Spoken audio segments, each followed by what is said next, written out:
هي أول مبادرة منذ الانتخابات الرئاسية تجمع الأحزاب السياسية المعارضة بالأساس وفاعلين من المجتمع المدني، والتي حملت تسمية مبادرة القوى الوطنية للإصلاح.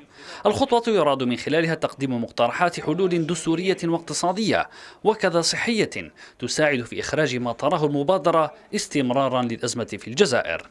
أكيد الوضع يحتاج إلى إصلاح، ونحتاج إلى تغيير عميق في الأشخاص وفي الممارسات وفي المناهج والبرامج بدون شك. فنعتبر هذه البادرة هي أساس كذلك العمل السياسي الجاد.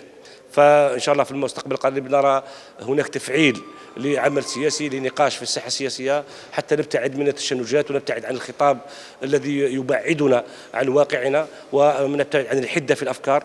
ولا ننسى بأنه رانا أمام صراع إرادات. كاين إرادة نتاع المحافظة على ما هو قائم وتكريس ما كان موجودا وغير ذلك، في مقابل هذا في محاولات نقول إرادة تاع التغيير، ولكن الإرادة تاع التغيير تحتاج كذلك إلى رؤية حتى يكون هناك تغيير. مبادرة القوى الوطنية للإصلاح جمعت أفكارا وآراء اتفق معظمها على فكرة وجود ركود سياسي غير مشهود واختلالات في التسيير شملت العديد من القطاعات ووجب إصلاحها كقطاع الصحافة والقضاء.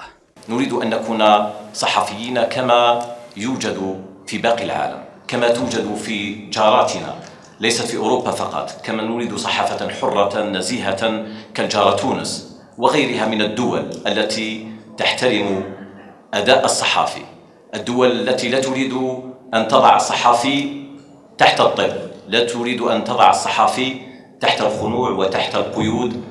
لم تتوفر في كل عقود الماضية إرادة واضحة لتكريس استقلالية القضاء، لأن فكرة الفصل بين السلطات بقيت مسألة نظرية تلاك في الخطابات الرسمية، في حين بقينا في ظل نظام شمولي لا يميز بين التنفيذي والقضاء والتشريعي وتتداخل كل المسائل فيه.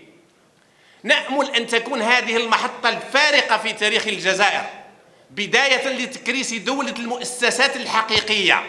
هذا وقدمت أرضية المبادرة مقترحات مشتركة حول مشروع تعديل الدستور ومقترحات خاصة للتكفل بالوضع الصحي في ظل جائحة كورونا وكذا الوضع الاقتصادي والاجتماعي. فهل ستلقى مخرجات هذه المبادرة مجال للتطبيق؟ وهل ستتجاوب السلطة معها؟